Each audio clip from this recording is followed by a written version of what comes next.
Okay, so there's a small possibility of catastrophe with the slides, so we're about to see how well I have this memorized. It's to the right with the arrow, right? Okay. Into the Chrome window. If I just push the plus, already off to a rousing start.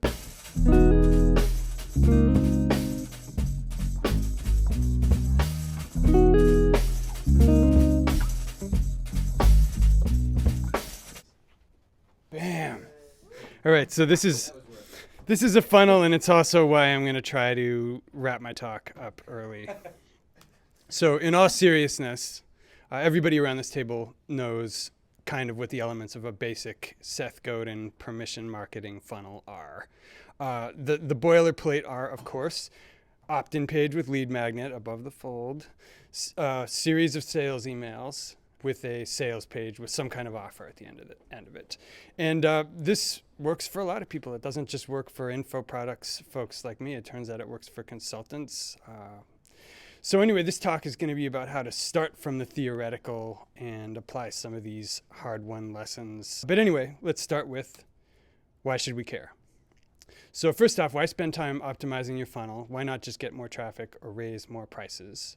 So as Dan indicated on a pretty pivotal TMBA episode that made a big impression, scaling even a decent business model is hard enough, but if you have a shitty product market fit and think more traffic's going to solve your problems, you better get your life. Here's the first thing optimizing your funnel can do for you. You can see just how high you can get your conversion rates with your existing product and audience before pouring resources into traffic.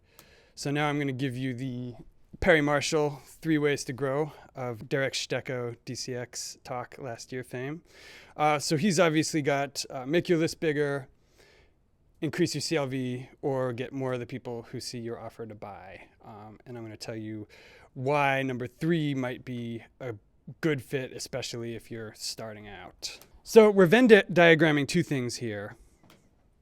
Boom. And the thing I love is you can do both at the same time.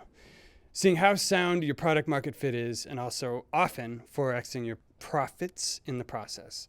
And incidentally, if it's a bad product market fit because you're solving the wrong problem or solving it with the wrong product or for the wrong market, my second tip in this talk is a way to tease that out. So you don't need to worry that you're going to be pouring a bunch of resources after a shitty product market fit. So when I launched a year ago, I had my first $1,000 month. And in fact, I announced it at this conference. So all I've been doing in terms of scaling and traction growth since then is basic content marketing and just some video AdWords. So probably 95% of my effort has been towards CRO, conversion rate optimization. So this was last month. That's my little Infusionsoft dashboard thumb. So thank you. Ish. So caveats, that's revenue. About 1K of that went to pay my team and another 1,000 for video AdWords. And I'm also recording the average LTV of my monthly subscription as an upfront earning so I can get more realistic ROI results on one of my reports. Anyway, but it's decent, I feel. And as you can see, my list size is just over 4,200. So what CRO helps you maximize is your profit per subscriber, you can say, like make more with your existing list. Okay, so why should you care? Part 2. When your stuff is automated, it can make you money while you sleep and save you money on lead gen and conversion. So what's to stop you from simply throwing up a MailChimp account and getting out your money umbrella? And I have to thank Dan for this this details cover. I had a pretty shitty photo and he ran me in. Anyway, here are the 5 funnel tweaks that took me from $1,000 to $8,000, subtracting, of course, the growth that resulted from the growth in my list. So number 1 is scarcity. So we have the instinct that we should create urgency, but how do we do that with the product permanently up and available for sale on our site? We do it with sales. So here are the 2 things I was doing wrong. Number 1, had the product permanently available on my site. Number 2, if I wanted to create urgency for people, I did what a lot of people do. I did what you see people do from the mattress warehouse when you're a kid. I had sales. Give each person only 4 days to buy. every customer who comes through the funnel. Now that 4 days is specific to my business. I tested it. You guys can and should test it for yourselves. And launches replace sales. So here's another way to create urgency, actual, real urgency. And the advantage to that is you don't need to do sales anymore. If someone misses an opportunity to buy, they won't be able to buy again for a long time. And I'll deal with potential shortfalls of scarcity later on, but first let's talk about why sales suck. So here's Tyler Durden to make the point. Does anyone want to guess the second rule? So sales suck for 2 reasons. First, it focuses your customer on price instead of value. And second, you're training your customers to wait until things are discounted. Even if they miss a sale, they'll wait until the next one instead of buying at the regular price. So potential objection, won't I be losing money from people who miss the opportunity to buy? So first, if prospects ultimately buy from a launch structure, if more people ultimately buy from a launch structure where you're giving them scarcity than would have without it, you validated your model right away, and that's testable, right? So easy one to dispense with. If it works, great. If it doesn't, great. Second, you're going to give them more than one chance, as I'll discuss in the upsells and nurture portions of this presentation. Okay, so the elements of scarcity, the lessons I've learned. So number 1 is timing, and there are 2 aspects of timing. So the first aspect, as I mentioned before, is how long is the cart open? And the second is how much time between your sales letters and when amongst them do you open the cart. So here's my test of open cart period and email sequencing. So 5 tests of a few weeks each. And I lucked into a pretty good funnel right out of the gate when I did the initial product launch. And then I broke it because I wanted to test it. And I watched sales crater for months on end. And then finally found the signal again after the 5th iteration. And here's what worked best. So, okay, instead of 3 videos before the launch, 3 videos is the kind of standard Dan Kennedy, Jeff Walker thing. I found it worked best with 2. So there's video 1, video 2. In the interim, 1 day apart was basically just free content marketing. I discovered that by accident when I accidentally had 2 funnels going at once. The 3rd video is on the sales page. Importantly, the cart's still open announcement that a lot of people send out that says like, hey guys, the launch is off to a rousing start. And people read that subject and they think, oh, no new information here. I'll just ignore it. So if you put an FAQ, something like, Patrick, is premium coaching worth it? That results in higher open rates. And of course, then in the copy, you can say, as you know, I opened the course yesterday, yada, yada, but then answer their questions. And then 2 reminders. So 2 days left in the last 24 hours, which brings us to my second point. So reminders is my number 2, and my mastermind group tested sales by email throughout a launch sequence. And the last reminder, only 24 hours left, accounted for fully 50% of all the sales in the launch. So that was something I was neglecting, and including it boosted my revenue right away. So finally, you have the opportunity to gradually raise your price. And this is an additional way to give people multiple opportunities to buy, but still create urgency within any individual opportunity to buy. You can truthfully say the price might go up before next launch, and it definitely won't go down. And just as an aside, there's a Robert Cialdini study that he cites in Influence that talks about people are more likely to go along with stuff cheerfully if you give them a reason. And the other wrinkle to that is it doesn't much matter what that reason is. Like literally they had people standing in line for a copy machine and they had somebody just barge in front of them. And obviously that pissed them off. Then they had somebody say, I'm so sorry, my boss is on my back. I've only got 30 seconds. They're like, yeah, no problem. Do you. But then the 3rd time they had somebody say, hi, I need to make some copies right now, so I'm going to, and the surprise was that performed almost as well as like the really sympathetic explanation. So takeaway for me is you may as well be honest, right? Give people a reason for your limited cart open period, but you don't need to bullshit them. Like everybody hates the, supplies are limited or like we're running out of server space. So it's like, no, like I want motivated people who are ready to take action in my course. I want to focus on onboarding. So I'm giving you 4 days to buy.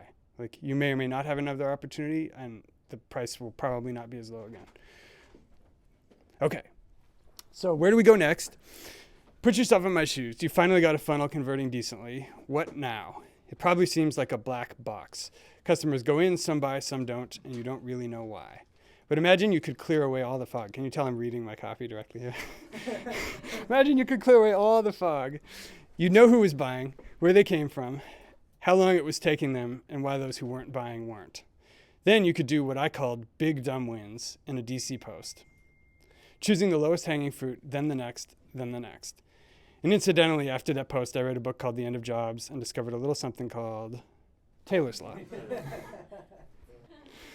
So sure enough, Taylor beat me to big dumb wins with his concept of finding the point of highest resistance. Point being, if we apply this back to business and to marketing, if you can see the whys behind customer behavior, then you know what are those highest resistant points. So, mission one is clearing away the fog and finding out what to address first. So how do you do that? Especially with a small list where split testing is going to suffer from statistical significance problems. Maybe you should just ask. Okay, which brings us to item 2, surveys. So I've included some hypothetical spots you might want to plunk some surveys into your funnel. So this is right after the initial opt-in. This is after the pre-launch teaser. It's a great time to mine for pain points. And this is after a purchase. You can also do an additional one for people who didn't buy, which I'll get to after the cart closes. So what I was doing before was guessing why people didn't buy, or how long it took them, or where they came from, and what their pain points were. And I was trying to split test with those small sample sizes. So what am I doing now? So sales cycle, how long do people take to buy? And I'm going to talk more about this in Nurture, but let's just say it's important. So super simple, how long after you heard of me did you buy survey? Immediately after purchase. The incentive, any kind of bonus add-on. And if even 25% of the people who bought your product fill that out, it's going to give you more data than you had, and you can tweak it. So number 2, friction in the funnel, problems with your offer, problems with your copy, at the worst case, wrong product, wrong market. So the why didn't you buy or why didn't you buy yet survey. And as I showed you on the funnel graphic, that's a good one to put for the people who haven't been popped out of the sequence by a purchase immediately after the cart closes. And again, you can use a lead magnet, free report, free cheat sheet style incentive that's appropriate to your audience. So lead source ROI.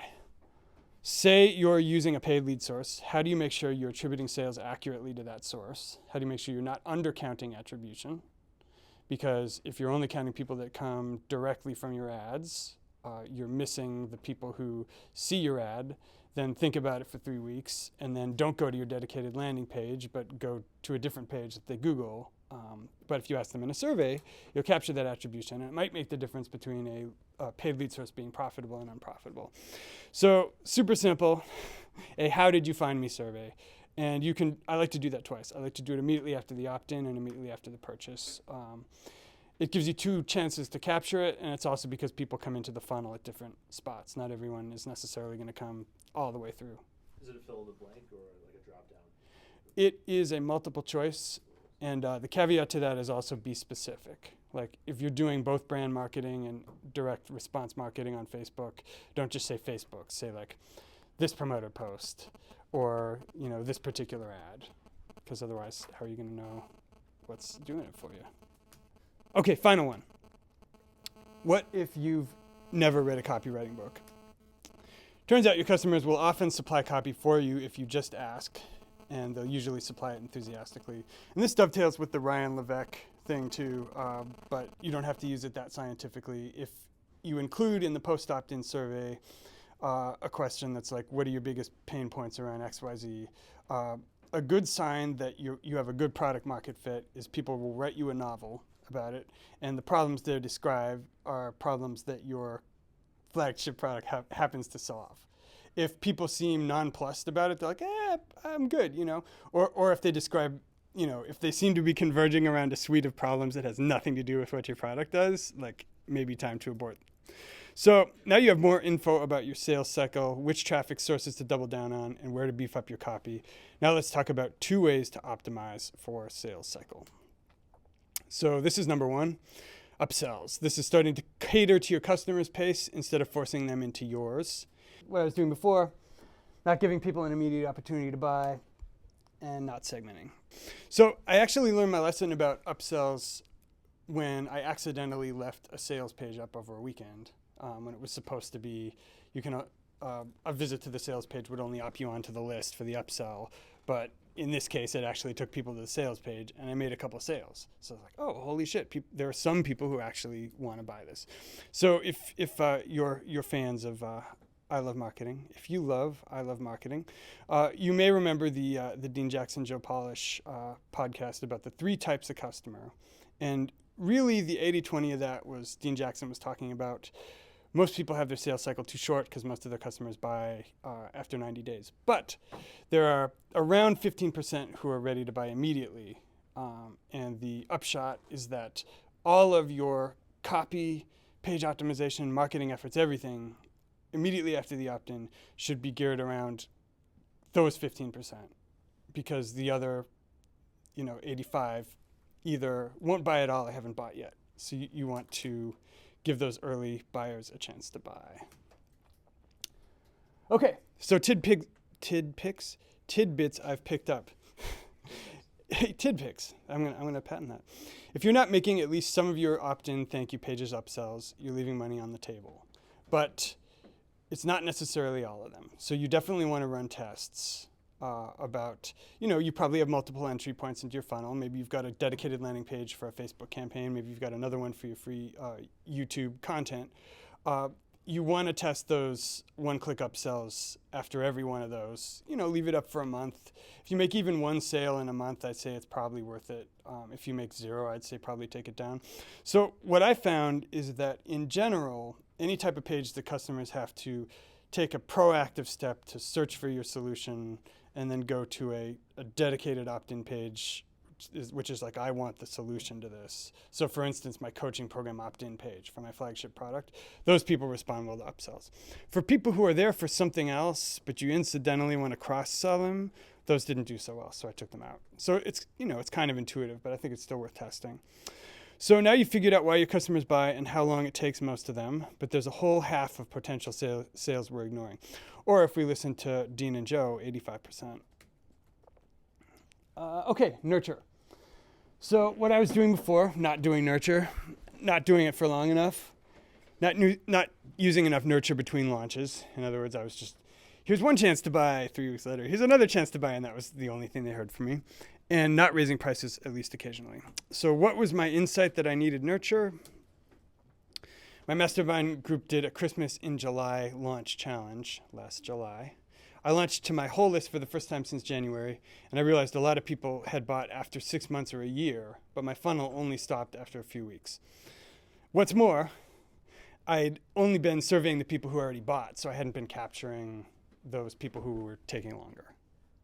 So again, Dean and Joe, the 3 types of customer. So your nurture is focused on this fat middle of your list who are going to take 90 days or longer to buy. So quick tips. 2 to 3 automated opportunities to buy the flagship about a month apart. Then they're out of the automation. And if somebody waits out a launch and doesn't buy, they get content marketing and nurture in between opportunities to buy, but they also get a meta email, which is like, I get it. Maybe it wasn't the right time. Maybe you don't trust me enough, but I want to make it right. So I'm going to keep sending you great free content, and then I'm going to give you another opportunity to buy, etc. And actually, I got this from Damian Thompson, who likes to say, if customers complain about the price, very often it means they don't trust you enough. And incidentally, one thing that I discovered, this is off the script a little bit, but the more you raise your prices, in general, all other things being equal, the longer your sales cycle is going to get. Right. So, okay, and then whole list launches. Yeah, I get an email. Whole list launches. So you're balancing maximizing your return with annoying your list. To maximize your ROI without annoying people. I found that every 2 to 3 months was kind of the sweet spot for my list. Again, you should test this for your list. And for me, I like to do it around a theme. So New Year's, my birthday, which would be the next one, the 4th of July, Black Friday, and what else? Okay, so how many times can you hit the same list up before it stops profiting you. Joe Polish tells an anecdote about one client who sent the same sales letter to the same list 23 times before it stopped converting. So point being, it's longer than we think. Ooh, one other thing. So I'm very, and this isn't the data tested thing, so it wasn't in the notes, but it's a personal thing for me. But it's like I don't want people to feel like they're conscripted to read my sales letters. So at the bottom of my whole list emails, I just put a little link that says, "Look, I get it. If you want to wait this one out, like just click here, and my CRM will automatically pop them out of the launch sequence." And I also do that because it'll distract them from the big opt-out button at the bottom. You can thank Christopher Sutton in the DC for that one. Just talked about. Okay, so point number 5 is synergy. So synergy kind of knits this all together, and synergy is kind of the whole being greater than the sum of its parts thing. And in the many masterminds I've done, and in the one consulting client I've had, I did notice this overriding meta theme of maybe all individual pieces of the content and all individual pieces of the funnel are sound on their own, but it's worth going back and giving it a look to see that everything is working together as a whole. So what I was doing before, I was wasting the opportunity for content in my content marketing, lead magnets and tripwires to refer to upsells and flagship product. And number 2, and this is the really meta one, I was solving more than one problem in a single funnel. So what do I mean by cross-platform synergy? And actually, this really dovetails with Chris's talk. When you were talking about a couple of points, I wanted to applaud. So a single funnel should solve a single problem or a single suite of problems. So example, the 80-20 drummer coaching course is about helping drummers who want to play like their heroes, focus on only the most important things to move the needle. And another example, bobsled marketing helps crowdfunded startups get their products on Amazon. So when Chris, you were saying you want to have there be like one thing that you're known for. You're the this guy, you're the that person that's easily droppable at cocktail parties. It's so funny because that's like a cliche in the business literature, but so many people overlook it in their automated funnels. So why is it important? Because then messaging at every part of a customer's brand experience can refer to the same problem. You'll have multiple solutions to that problem. So just for instance, here's your big problem. If you want to cut to the chase, here's my flagship solution. If you need a gateway drug, here's a cheaper free product that solves part of the problem. And here's my content marketing helping you solve pieces of the problem to earn your trust that I can solve the big problem. So we're going to talk about 2 things under synergy, and we're going to apply them to 2 different platforms. And we're definitely getting down to the end, so I'll wrap up quick. So flagship branding is letting people know which big problem you solve, right? You're the this guy, you're the that person. And next step CTAs are specific calls to action that encourage people to try one of your gateway drugs. So you can do this in your content marketing, and that's pretty common. A big mistake I still see a lot of people making with content marketing is more than one CTA. So I think you can give yourself within a piece of content marketing, if you're talking about a blog post, a webinar, a YouTube video, a podcast, you can give yourself kind of a few casual brand marketing drops, like, by the way, the Art of Charm Academy will make you a better man or whatever. But at the end, you want to have only one specific CTA. And again and again, I see people with like multiple CTAs. They're like, you can try this course, or maybe you can try that course, and also subscribe to me on YouTube and then follow me on Twitter. It's like, no, one CTA, bro. So the next step CTAs, you can do those. You always do it at the end, and some people do them at the beginning. I'm agnostic about that.